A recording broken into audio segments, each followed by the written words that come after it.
What's going on, YouTube? It's your boy, Cam ATL. Like the video down below because I already know you're gonna love it. Subscribe to the channel if you haven't already. I hope everybody had an amazing Easter weekend, man. Profitable on DFS. I hope everybody spent a lot of time with family and was able to hang out and just relax and chill, man. So it was a great weekend. I was profitable on Saturday and Sunday with MLB lineups. I believe I'm like 11-4 now with my little win losses record. So I'm ready to keep the momentum going into this shit. And on Saturday, I gotta say, on Saturday night, I scored a 168 in MLB, which is the highest so far this season, and it was enough to win me a shit ton of money. It was an awesome night. And then yesterday, I had a lineup go for 124 and a lineup go for 118, and then another lineup barely hit 100. So that's why you play variations, guys, because just in case you got a lineup that busts, that's not the only lineup you play. You know what I'm saying? You got some other opportunities to win. So, but yeah, once again, hope everybody had a great weekend, but it's back to the grind, back to the videos. Let's get right to it. So, I'm not going to spend much time on NBA because it's only a 2-game slate. So, I already have my 5 guys in here, and I want you guys to look at the 5 guys, and I'll explain to you why I picked these guys, and then we'll move on to MLB. All right? Mike Conley looked absolutely dominating against San Antonio last time they played. He was a very, very good play against San Antonio, who struggles against guards anyways. At 7,200, he has got to be in the high five for today once again. Mike Conley's going to destroy Tony Parker. Tony Parker's just too old to hang with him. Lance Stevenson looked very, very, very solid against Cleveland, man. It looks like they're going to give Lance Stevenson some good run in the playoffs here. And I understand why. I mean, Lance got that experience against Cleveland. He's got that experience against LeBron. And I don't know, man. I think it's a good idea to have Stevenson out there. I think Stevenson's a solid defender who can actually kind of put a little pressure on LeBron. But obviously, LeBron's going to do what he wants, so it doesn't matter. But with Lance being out on the court as much as he is, he's definitely a very good play at 4,000. Thaddeus Young. Last game was a little bit of a disappointment, but I expect him to bounce back fully right here. Matched up with Kevin Love, who we all know plays no defense down low. Thaddeus should at least hit a double-double one of these times, and I expect that time to be tonight. Thaddeus is a very good player down low. He started getting his rhythm going towards the end of the year. The first game of the playoffs wasn't too great, but I definitely expect him to take advantage of this Kevin Love matchup. It's not going to be like that anymore. Thaddeus is going to have a very good game here. I expect about 35 out of him, and for 5,600, I will take it. Marc Gasol looked absolutely dominating against San Antonio last game. He was doing really whatever he wanted down low. Marc Gasol has got to be in the high five at only 7,000. He is my favorite play of the day value-wise. The dude's got 50-plus upside. In the playoffs, he's going to keep doing his thing. Going against San Antonio, they struggle down low against centers, solely against centers, and they struggle against point guards. So we have both of those guys going against them. It's a perfect situation there. And then our boy LeBron James. You got to play the king. I mean, in the playoffs, you got to play the king, man, because nobody on this slate, especially this 2-game, is going to score as much as LeBron James. Okay, that's the thing, you know. LeBron is going to be the highest scoring fantasy player on this slate, and if you don't have him, you're not going to hit the money. So you got to find a way to get LeBron in your lineup. Just like if this was a 2-game and Russell Westbrook was playing, you have to have Westbrook in. You know what I'm saying? Because the amount of points he's going to score is going to be tremendously higher than any other fantasy player that day. So you got to do it. Just like you got to have LeBron James in your lineup. And there you go, guys. Mike Conley, Lance Stevenson, Thaddeus Young, Marc Gasol, and LeBron James are my high five for tonight's 2-game slate for NBA. That's it, guys. All right, let's go straight to MLB. We got some fire for MLB. Let's get it. All right, guys, we got a nice, sexy 9-game slate at 6 o'clock. I'm very excited because I love these bigger slates right here. It really sets apart the really talented DFS players from the just occasional players, all right? When you got a bigger slate, there's just more opportunity to choose from, and most of the time when you're just a better player and you do more of your research, you do much better than the people who just throw shit together. So I love bigger slates. And this slate right here is looking very, very nice. I am taking the approach where I'm kind of going cheaper on pitchers and I'm stacking heavy hitters. There's certain hitters that just are in tremendous spots today that I'm definitely going to get exposure to, and I will let you guys know them in a second. At the first pitcher spot, Robbie Ray. I know he's going against Dodgers and he's at home and they're in Los Angeles and all that, and it kind of looks like a bad situation. But Robbie Ray is a very solid pitcher. Okay, Dodger Stadium is super pitcher friendly, and they only have a .305 WOBA versus left-handed pitchers and a .140 ISO versus lefties. They're only hitting a 240 versus Ray. Okay, so they struggle a lot against left-handed pitchers. Ray is one of the best left-handed pitchers in the league. They're just going to struggle a lot here against him. It's definitely a time to go Robbie Ray here. A lot of people might shy away because of that red 2 next to him, and they're going against the Dodgers, who seem like such a stout batting order. But going against left-handed pitchers, they really, really, really struggle, and they only have a 240 average. These guys only are hitting a 240 average throughout their career against Ray, which is fantastic. Ray has been very solid against them. I definitely think Ray is an awesome tournament play. I think a lot of people fade him, and I think he's a fantastic tournament play here with the upside he has, with the strikeout potential against the Dodgers, guys. All right, they are very bad against left-handed pitchers. Definitely take advantage of this.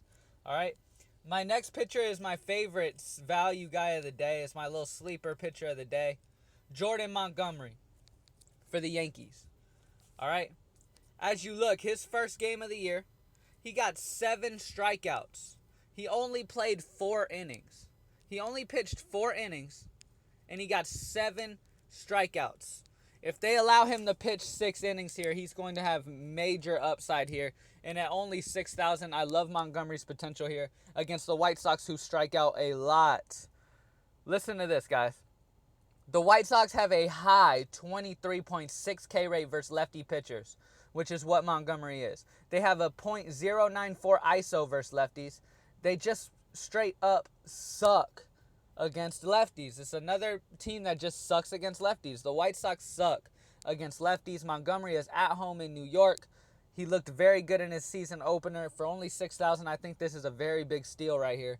And Robbie Ray going against a team that sucks against lefties as well. 2 lefty pitchers going against teams that can't hit lefties. I will take it, and I am very excited for the potential that those 2 pitchers have here. All right? Now, the reason I went so cheap with a Montgomery at 6,000 is because I'm going to be spending up at some of my batting order, okay? There's some guys I just cannot go without, and one of them is Francisco Lindor. All right? Francisco Lindor has been on a tear lately. He's really getting himself going. He got his 20, his 10. He went down to earth, got a 7, 9, 13, 6. I definitely expect he's been hitting like crazy. Look at that, guys. Like, every game he's had a hit since the 5th. Lindor is on a roll. And on top of that, guys, my favorite part about it is throughout his career, he is 8 of 10 at-bats. He has 8 hits in 10 at-bats for an 800 batting average versus Gibson, the pitcher he's going against with Minnesota. This is a fantastic opportunity to take advantage of. Lindor is one of my favorite batters of the day here. He could have another huge game. He could definitely go for 30 plus. I could definitely see it. Lindor is in a perfect spot here against Gibson, man. Run him up. Next batter that we're going with, guys, for the high 5 is my boy, Chris Davis. Now, the reason I love Chris Davis is just because he's been hitting very well lately. Very, very well lately. Look at that. The last 2 games, he has a home run in each game. Against Houston, he got 14, and another game against Houston, he got 22. I absolutely love him going against Texas here. He's going against Griffin, who he has only 2 at-bats against, right? It's a small sample size. He's only batted twice against Griffin, all right? but the one hit that he got out of those 2 at-bats was a home run. He's got a 500 average. I expect him to hit another home run in this game here. Probably get you 15 plus fantasy points here. Hopefully more in the 20s. I love Chris Davis's possibilities here. He's just got tremendous power. He's a great batter. And going against a pitcher who's just not too great. Griffin's just not that great. I think it's going to be a perfect situation for Chris Davis. All right. Now, last but not least, another reason I love Chris Davis is because there's going to be some wind. All right, they have wind at that stadium right now, and there's wind out towards the outfield. So it's going to be helping batters to hit it out of the park. Plus, Chris Davis is a top 10% hitter versus right-handed pitchers, which is what Griffin is. So he's a very good option here, guys. All right, next pick, Jose Altuve. I absolutely love Altuve. He is a top 5% hitter versus right-handers. He kills right-handed pitching, and he's been killing it lately. Look at these numbers he's been putting up, guys. Look at that shit. 17, 19, 26, 19. He's on an absolute tear right now, and I do not expect that to slow, especially against Chavez, who he has gone 7 of 20 against for a 350 batting average. He's been very solid against Chavez. Chavez is nobody to shy away from. Altuve's been way too hot to pass up on. And on top of that, Chavez is a right-handed hitter, and Altuve is top 5% in the league versus right-handed pitchers. So run him up. He crushes righties. Run him up. He will be a monster. And there it is, guys. We got Robbie Ray, Jordan Montgomery, Jose Altuve, Francisco Lindor, and Chris Davis. Those are 5 guys that you plug in your lineup, and then you find some value elsewhere. You will be good to go, and it'll be all gravy. Get some money. Now, one of my followers on Twitter told me that I should call this segment where I go through. What I do is at the end of every show, okay, I will name off a list of batters, okay, at least like 20 batters. Every single one of these batters have great histories against the pitchers they're going against and are set up in a perfect situation to crush the pitchers they are facing. All right, guys? So get a piece of paper, a pencil, and write these names down that I'm about to let you know. Every single one of these batters have crushed the pitchers they're against, guys. And what we're going to do is we're going to call them the batter's box. All right, so here, I'm going to cover the batter's box right now. Ready?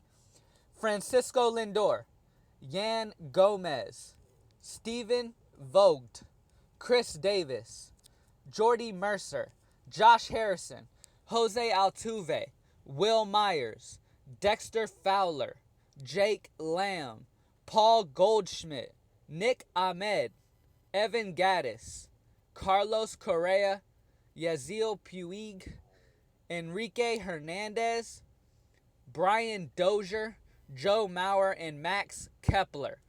That is a list of batters who has absolutely dominated the pitchers they are facing, guys. If you didn't get it, rewind and listen to it again. Jot those names down, guys, and just work your lineups around some guys who I mentioned, all right? I realize that BVP isn't exactly what you want to solely rely on. I understand that. But for the newer players, it is a very good tactic to take. It'll help you start learning a little quicker.